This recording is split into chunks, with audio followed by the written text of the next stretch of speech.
Hello. Hi. Good Good morning. morning. How What are do you you? know? I know that it sucks that your parents get old. That's what I know. Yeah, I know. Gosh, Mm-hmm. we haven't really had a whole lot of chance to catch up on all that, have we? Yeah, no, Or to let everybody know how all of that went. I But know. Well, they got the the Zoom call, which was really real. real. Yeah, Yeah, for sure. yeah, Which is what we want it to be, and that's who we are. And yeah, so yeah. that only makes sense. I But know. yeah, It was hard to see my mom go through what she went through. And that brings us to what today's conversation is yeah, about is, yeah. our mothers and how much we love them. And For your mom, tell us about yeah, YaYa. so today is the 1 year anniversary that she's passed away after a 10 year. Oh my gosh, don't know where that came from, but all of a sudden I got all teary.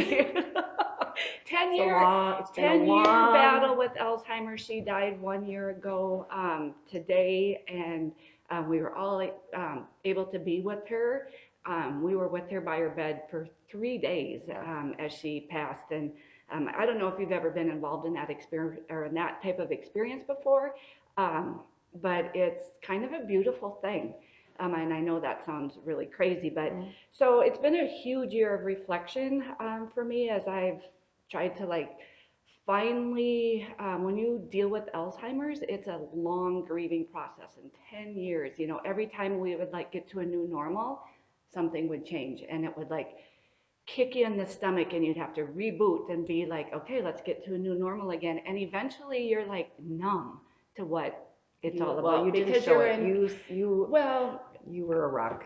I mean, your whole uh, family is so strong. Like I just, yeah, I yeah, admire it. well, we're strong, but we're also in a lot of chaos. But that's, I mean, it is what it is, and we've certainly moved past that. But I was really, I think that why the year hit so hard is because um, my mom raised us girls and worked for my dad. We had a family business. My dad was in the trucking business, and so she would go in and work for him a couple days a month. But really, she raised us.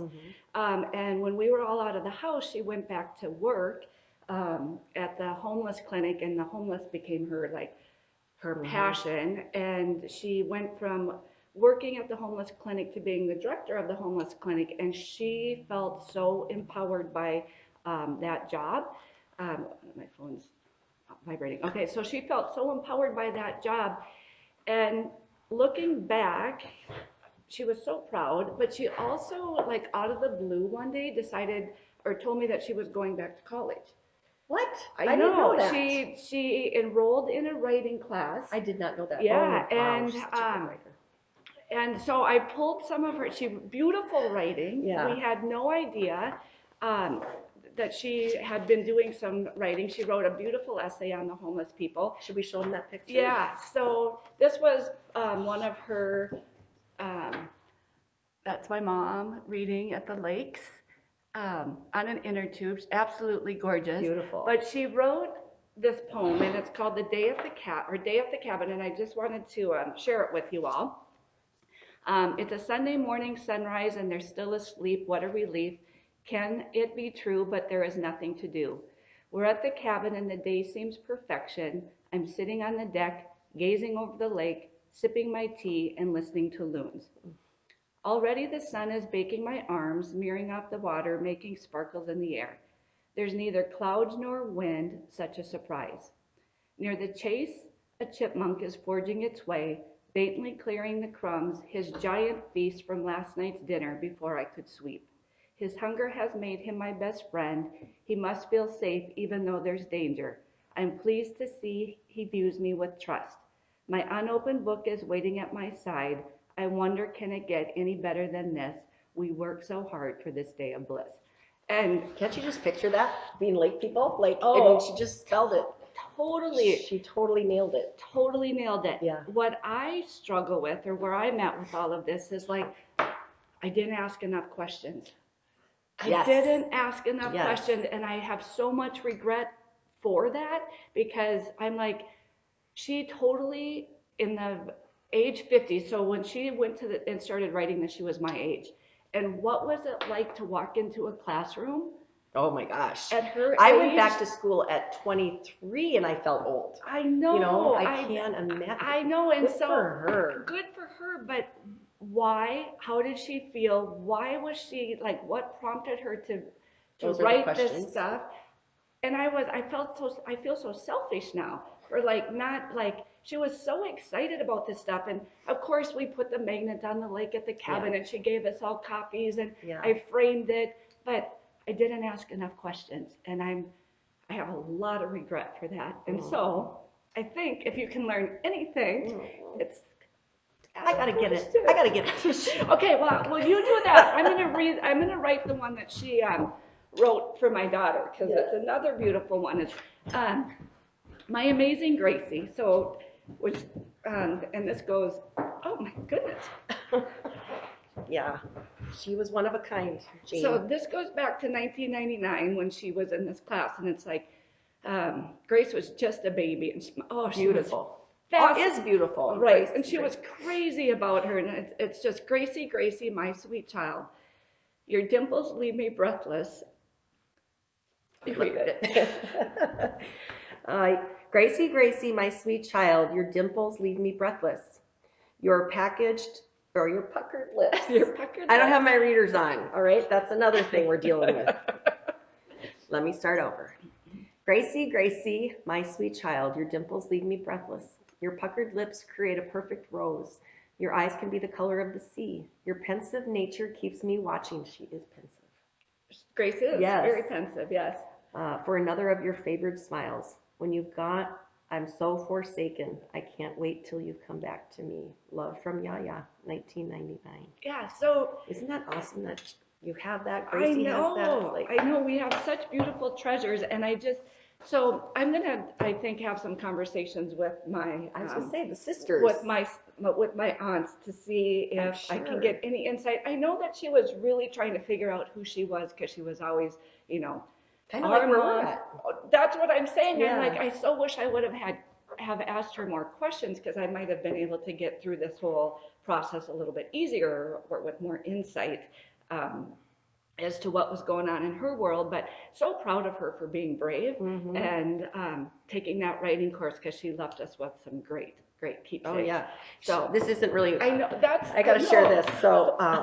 So this is my gift from YaYa, among one of many. I mean, she gave me so much just of her.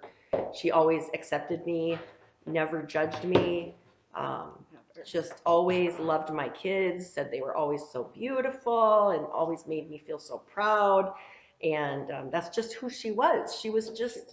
She just loved, she brought out the best in everything. Like she just wanted beauty. Yeah, you know what I mean? Yeah, she was like acceptance. And actually, inside and out. I think that's why she loved the homeless people so much because she was just so humbled by just everybody that she was so accepting and no judgment.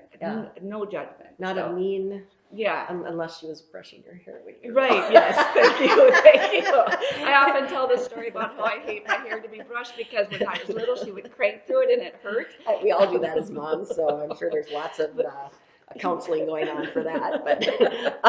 But anyway, so on a different note, so she, after I knew her, she was well known for her cooking. And so she gave me this cookbook that she had made. It actually says, to Kirsten, and then her favorite recipes by Jane Lundeen. And I'm just so thankful that she was so thoughtful to give this to me because she knew how much I don't cook, but I love recipes. I don't know why, but this is a keepsake that I will hand down to my girls because it's pretty phenomenal. Yeah, so. I pull that out a lot. I don't cook at all, but I have mastered a couple of her recipes just to carry on the tradition. But I thought I would show you is one of our favorite memories. And Kirsten was with us this trip to New York when we met Antonio.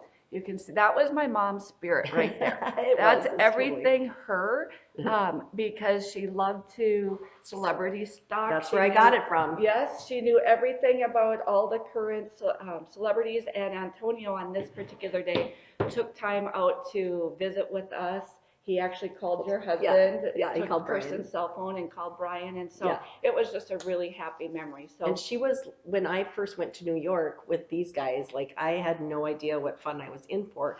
And then when we decided to go back, she wasn't able to come with us, but she provided me with a whole sheet on how to get into, because we didn't have really the internet then, no, like we do now, but the whole sheet on how to request tickets for TV shows, where's the best place to find stars. And I mean, she was just she was our incredible. organizer. She was our incredible. rock, that's Yeah. for sure. So, Yeah. Anyway, this is getting so kind of today, long. no, I know. So today, I'm just going to really reflect on who she was and what she brought into my life, and then just if we can learn from anything, peeps, We're all peeps, just ask more questions. That's so true. Yep, ask more questions. So, So thanks true. for listening to a little bit about my mom, and we'll see you tomorrow. Bye. Bye.